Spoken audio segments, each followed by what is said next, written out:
Tonight, we learn about the last heroic acts of a man named Derek Rump and the way that a woman named Kelly Loving lived her name. We examine how stereotypes about Colorado Springs are challenged by its thriving LGBTQ community in a city best known for conservative politics. What's changed and what hasn't? Yeah, it's happening here. But no community is just the sum of its worst news stories. We'll talk to people who sadly know what the survivors of the shooting are up against long term as we continue our work together to raise funds for the victims' families, the survivors, and others in that community most impacted by an act of violence that doesn't define a place, a community, a city, or a state. Tonight on Next. The man suspected of shooting 22 people in an LGBTQ club in Colorado Springs is out of the hospital tonight. He's sitting in jail. He'll be in court tomorrow. So tonight our focus continues to be on learning more about the 5 people killed, as well as the recovery process, both short and long term, for the 17 others who were shot. A friend of Club Q bartender Derek Rump tells us his friend was a hero in his final moments, urging people to get down on the ground as the shooter entered. Derek was shot and killed as he went to warn others. He told me to lay back down and to stay down. And instead of doing it himself, he tried to run outside to find everyone else to get them to go out the back. And that's when, unfortunately, Derek was shot. We're also learning more about Kelly Loving. Her name certainly seemed to fit. Her friends tell us she was a kind mentor, a mother figure to people in the trans community. Her longtime friend, Natalie Sky Bingham, tells us that Loving had just moved to Colorado a month ago. Bingham says the trip to Club Q was unusual for her. She usually preferred to lay low at home. Loving FaceTimed Bingham from the club bathroom that night about 3 minutes before the shooting began, told her friend that she would call her back after grabbing a drink. Bingham says that Loving was a confident and bright spirit. She was like my trans mother. You know, in the gay community, we congregate together to create our families. And because some of us are disowned or, you know, just not welcomed. And it was like I looked up to Kelly as like if she was one of my own mother. It's not the first time that Bingham's lost a friend in a mass shooting. She says 5 of her friends were among those killed at the shooting at Pulse nightclub in Orlando. We're hearing tonight from a survivor of the shooting, a man named Anthony. He asked we only use his first name. He's still in the hospital. He says that 2 of his friends were among those killed. He hasn't been able to go to any of the vigils or the memorials as he recovers. Anthony says the shooter robbed him and so many others of that safe space in their community. They took everything away as if they were trying to take my life as well. We had a safe space that we could all gather in, that we felt comfortable, and we always went back. Anthony says he and his husband Jeremy were regulars at Club Q. He said he's just thankful his husband was not at the club during the shooting. Anthony's hoping that he'll be out of the hospital for Thanksgiving. So Colorado Springs has long been known or stereotyped as one of the most conservative places in America. In the 1990s, it was at the center of a movement to prohibit Colorado from enacting protections for LGBTQ people. Advocates say that the culture of that community has changed, is changing. And then, tragedy. Here's Mark Salinger. Perceptions can fuel misconceptions. Previously, I was like a unicorn. They were like, you're gay and you live in Colorado Springs? That's weird. Well, they wanted to know, what was it like? Do LGBTQ people exist in Colorado Springs? So frequently when I have told people that this is where I'm from, and they go, "Ooh, sorry." And that just like hurts my heart. It's like, oh my God, like, please don't be sorry. I love my city. In Colorado Springs, stereotypes are changing. I would say in the last 5 years, we've become a new city. The acceptance, the love, the people, they've changed. Justin Burns sees it every year. We have a stage right there in the street. As the Pride Festival he organizes grows. That was the night before Pride. I was trying out my new onesie. Thousands of people showed up this year. He knows his city isn't the same as the Colorado Springs of the 90s, where a movement was born to change the state constitution, making it illegal to prohibit discrimination based on sexual orientation. The whole Amendment 2 thing of the 90s really put Colorado Springs on the map of hate. And it's been 30 years of us working to advance out of that. I definitely see some of the shifts within this community. Whitley Hadley grew up here. This one is, we will remember the ones who live in our memories. Today, the Mosaic and LGBTQ plus resources center she runs at the University of Colorado, Colorado Springs made cards for the victims at Club Q. It's part of the change she hopes to see. But to be able to create a stronger, safer campus climate that involves everybody. Everyone has to be a part of the education. I think I might be the first out queer person in the county who's been elected to state office. Stephanie Vigil is a newly elected state rep. Voters chose her to represent the district where Club Q is located. Like, we have such a huge problem with bigotry. We have a problem with bigotry all over this country. We also have in the city a really proud, vibrant, loving resistance to that bigotry, and it's always been here. A queer person fighting hate in a town where perceptions show there's still work left to be done. Seeing some of those things has been really powerful, and there's still opportunity for more. If you're not going forward, you're going backward. Yeah, it's happening here. But no community is just the sum of its worst news stories. It's been just a couple of days since the shooting at Club Q, but the organizers of the Pride Festival in Colorado Springs say next year's event will be one of the most important they've ever held. In the face of such an awful tragedy, they say Pride Fest next June will be an opportunity for their community to heal and grow. I think every news agency in America, including 9 News, should update our stock photography of Colorado Springs with your pictures of pride flags flying up and down Main Street. Yeah, you go right up and down the downtown streets, and there are restaurants and even churches that have pride flags flying out right now. And of course, they all have support signs that say we support everybody who was injured and killed at Club Q. And you know, when we look for representatives of Colorado Springs, one of the women you spoke to, an actual elected representative now of Colorado Springs. Yeah, she told me that, hey, some people might have hate towards Club Q, some people might have hate towards the LGBTQ community in her district, but enough people voted for her to elect a queer person to the state house. Mark, thank you. Colorado's unwanted expertise in mass shootings tells us that those impacted by the Club Q shooting are just at the very beginning of a long road, a grieving and healing process that lasts years. Our Steve Steger talked with 2 women who know that road well.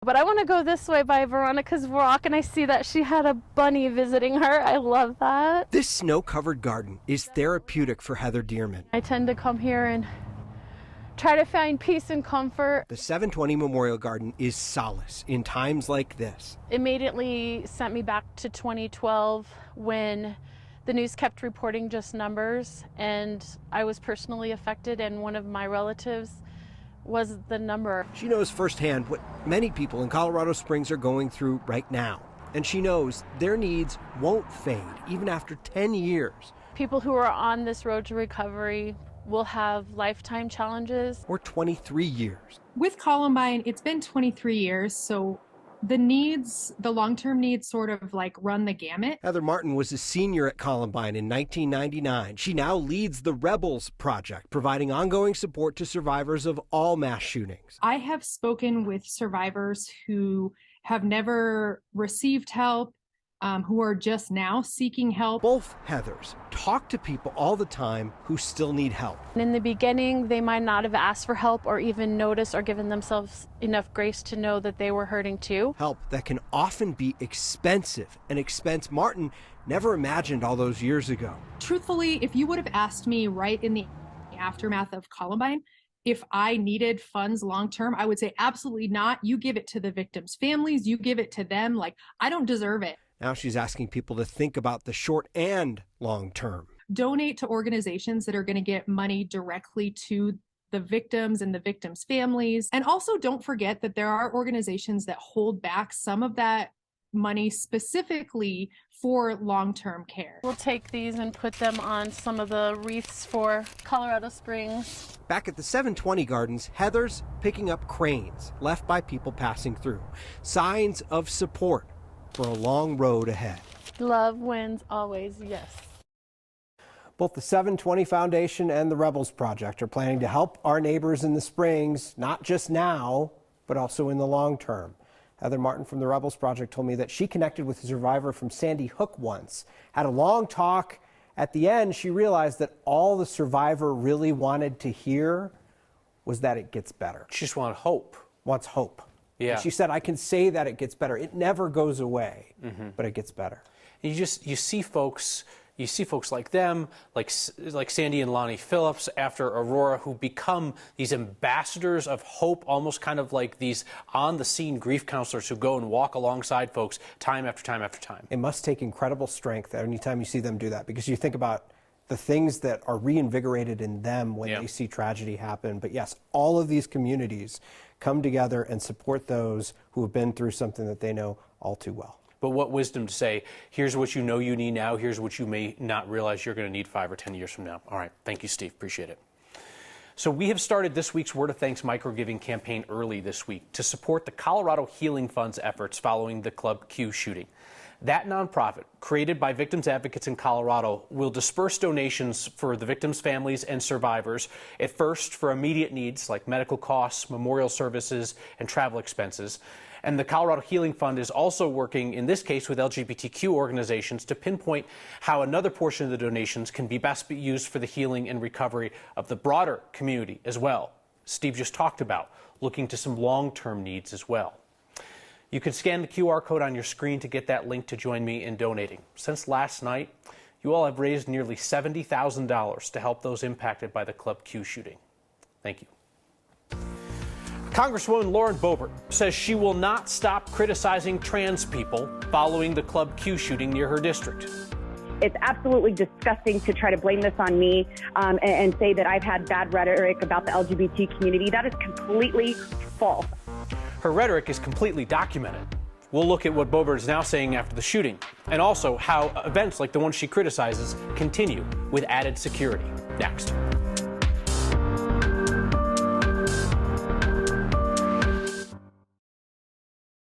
Republican Congresswoman Lauren Boebert says she will continue her anti-trans rhetoric despite the Club Q shooting near her district, attack on the LGBTQ community that killed 5 people. Boebert was asked about her well-documented history of anti-trans statements during an appearance today on KOA radio. Boebert said that it was completely false, but then she almost immediately launched into more anti-trans rhetoric on the radio today, calling trans women, quote, men dressing up as caricatures of women. Boebert went on to criticize gender-affirming health care for children, saying it's something that she will continue to talk about. Boebert also falsely claimed today that the media is not covering the heroes who stopped the shooting and won't cover why Colorado's red flag gun law wasn't used. If you've picked up a newspaper or had television on, you know that both topics have been extensively covered, both in local and in national media. You want to see courage? LGBTQ-friendly events are continuing in Colorado this week, even as the verbal attacks continued within hours of the Club Q shooting. That includes drag story hour events at public libraries, which have drawn criticism, even threats, from conservatives who want to prevent other parents from making a choice of whether to attend. Yesterday, more than 100 people, a variety of ages, attended one such event at the Boulder Public Library. Library leaders say they hold these events twice a year. Typically, they're well received by the community. Following the shooting, the library checked with Boulder police about event safety. They also enlisted the help of the Parasol Patrol, a volunteer group that uses rainbow umbrellas to shield such events from potential protesters. Ultimately, the library leader said the event was too popular, too important to the community to cancel. We're looking for events that really include everybody, that are really inclusive to everyone. And that's part of the reason why we do it, is because it's a family-friendly event and it shows kids that they can be whoever they want. The library says they did not end up having any security issues. They plan to continue with another event next summer. Well, we had another warmer afternoon today, but change is on the way for Thanksgiving. Right now, we're at 39 degrees at DIA, where it feels like 32 degrees. Winds coming in from the southeast at around 10 miles per hour. Our HD Doppler radar not showing a whole lot over Denver, just some minor cloud cover, but we do have a system off to the northwest there that will eventually push its way as this ridge of high pressure that's been over us continues to shift further eastward. So in the meantime, we'll see mostly clear skies tonight, calm winds, those overnight lows near 24 degrees. But as we go over the next couple of days, we will see a cold front front push into the area. That's going to bring winds, and behind it, we could see some snow in some areas. First, for the winds, we do have a few red flag warnings that'll be in effect tomorrow from 11 a.m. to 6 p.m. And it's just going to be Pueblo down to Walsenburg and Canyon City. So we're going to watch for those winds to gust maybe around 35 miles per hour, relative humidity down to around 10%. As far as snow behind that cold front, most of it's going to fall in the high country west of Denver, and you can see that here, maybe 1 to 2 inches in the high country there. Not too much, but we could also see a dusting of snow across the Palmer Divide between Denver and Colorado Springs. That's a snow hot spot. We're going to watch for that. Maybe a few snowflakes fall in Denver on Thanksgiving. What you'll really notice, though, will be the drop in temperatures. So we're going to see those temperatures dropping tomorrow and then in Thursday. That's going to be behind that cold front, but we'll also watch for some mountain snow Wednesday into early Thursday. That snow pushes its way further eastward, again, mostly across the Palmer Divide, but we could see a few stray snowflakes in Denver early Thanksgiving. Then all of that moves out midday, and as we make our way into the weekend, sunny skies return with those temperatures rebounding. Colorado is sending a historic number of women to lead at the state capitol. This has been in the works for a long time. Advocates say there's more work to do, and they know when they're going to do it. Next.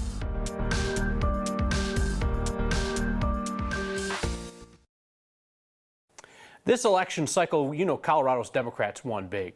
Shouldn't overlook, it was a historic election for women running for office, both the state house and representing Colorado in the U.S. House. For the first time in history, half of Colorado's House delegation are women, including the state's first Latina representative, Yadira Caraballo. The surge in women in office extends to the state legislature, where 51 out of 100 seats will soon be held by women. Most of them, we should note, 68% in the state house, are white women. Colorado 50/50, nonpartisan organization that's dedicated to encouraging more women to run for office, says the focus should now be on electing more women of color and electing women to higher office. We do want to see women of all races and backgrounds and classes and abilities running for office. We think that our democracy is stronger when we have more people with more lived experience representing us. And then beyond that, I think our long-term goals are that we would love to see a U.S. senator who's a woman, and we'd love to see a governor who's a woman, and we'd love to see some more mayors who are women. The thin majority for women in the Colorado State Legislature could change if any female legislators end up leaving and are replaced by men. There are two that come to mind fairly quickly. Democratic Representative Leslie Herod is currently running to be Denver's first female mayor, and another Democratic representative, Tracy Burnett from Boulder County, she's currently facing a criminal investigation related to allegations that she lied about her residency when voting. You will get the final word around here. Your feedback is next. Feedback tonight, Anthony asks a question that we've heard from a couple of people this week. He writes, how come the 1993 Chuck E. Cheese mass shooting always gets forgotten in our conversations about mass shootings in Colorado? As Anthony notes, it was the first. Anthony, I wasn't here in 93. I can't tell you about why the community reaction at the moment hasn't changed into a lasting memory in the way that a lot of other mass shootings have. It certainly is not forgotten, at least not in our newsroom, it's not. But it never became the moment of communal national grief the way that the Columbine school shooting did and the Aurora Theater shooting did. But always good to remind us that there are families in our community hurting from that as well. See you next time.